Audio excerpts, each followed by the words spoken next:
It's hard to argue that Doom has been one of the most influential first-person shooters of all time. Since the launch of the original, Doom has had 5 main titles released, those being Doom 2, Doom 3, Doom 64, Doom 2016, and Doom Eternal.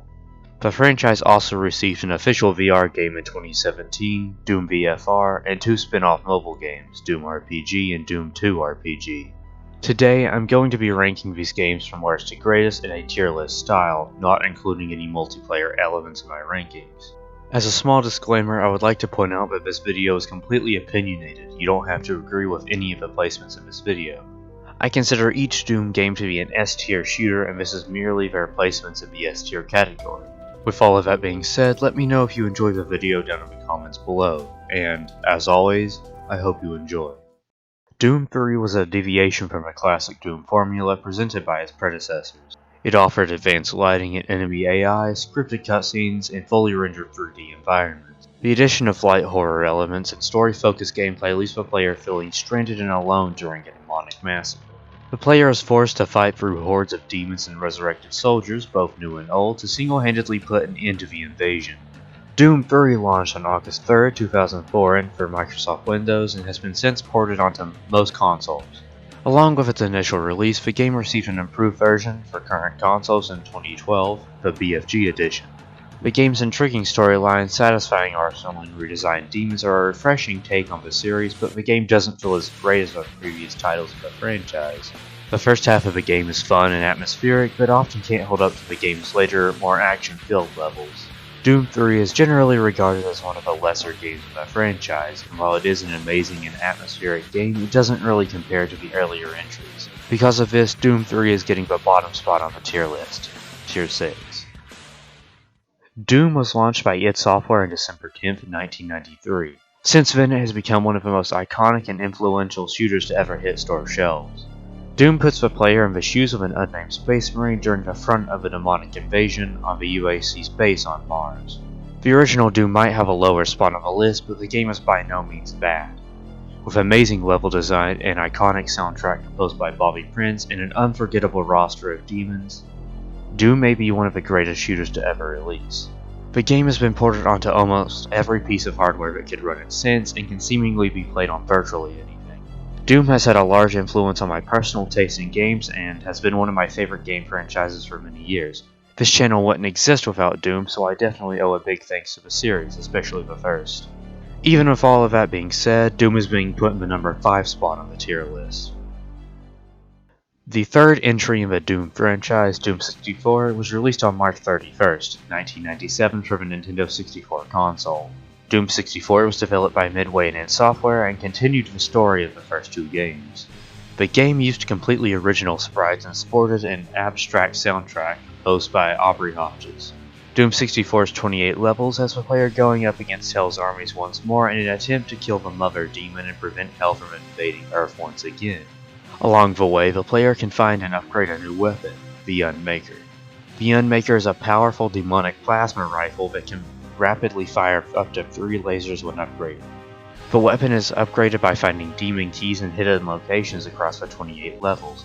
The demon keys can also be used to close the portals in the final confrontation with the Mother Demon. Along with the new weapon, 1 new regular enemy was added to the roster.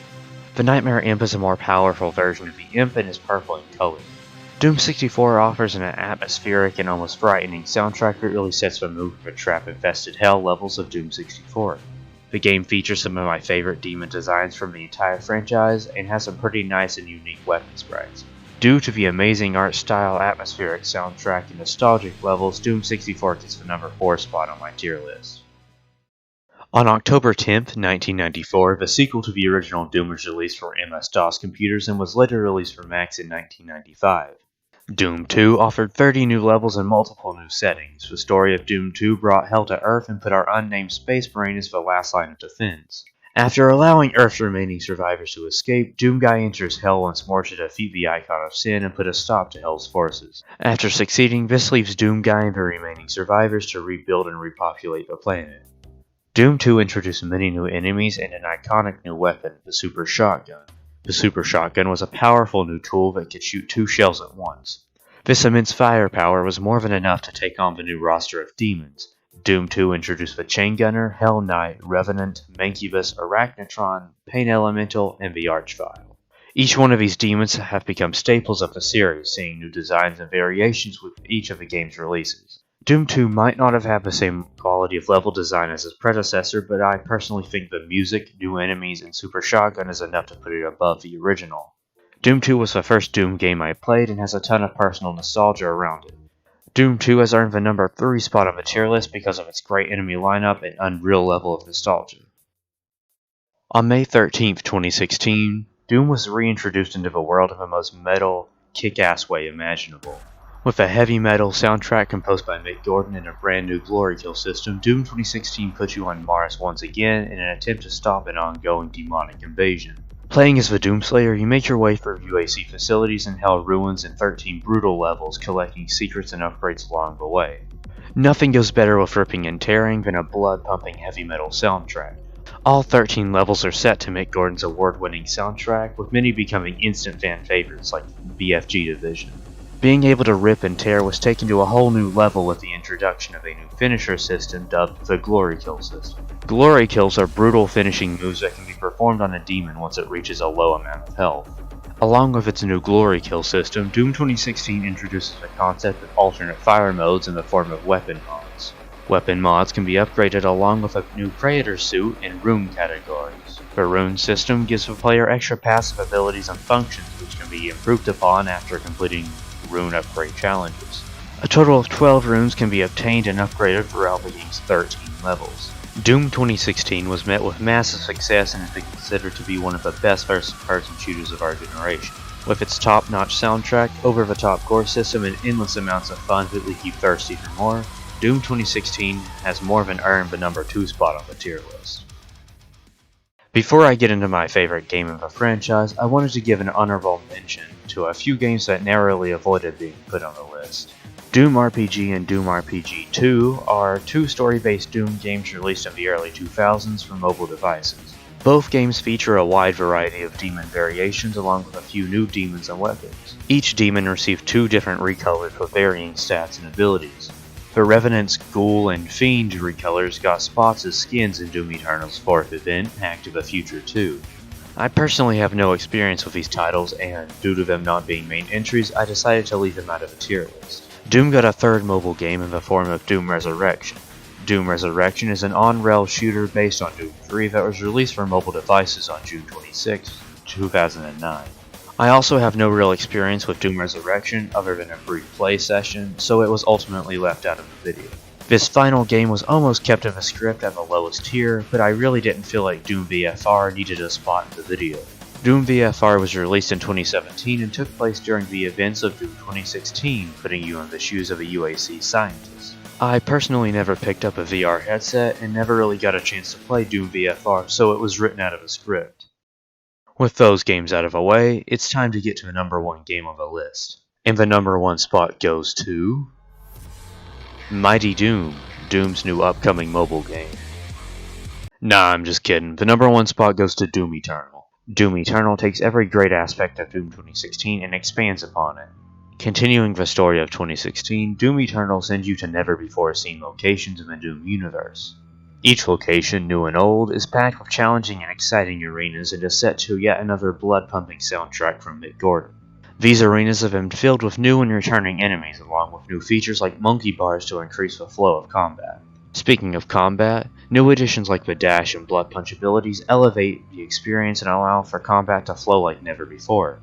Doom Eternal brings the Glory Kill system back and introduces a new destructible demon system, allowing you to take out enemy weak points and render attacks completely useless.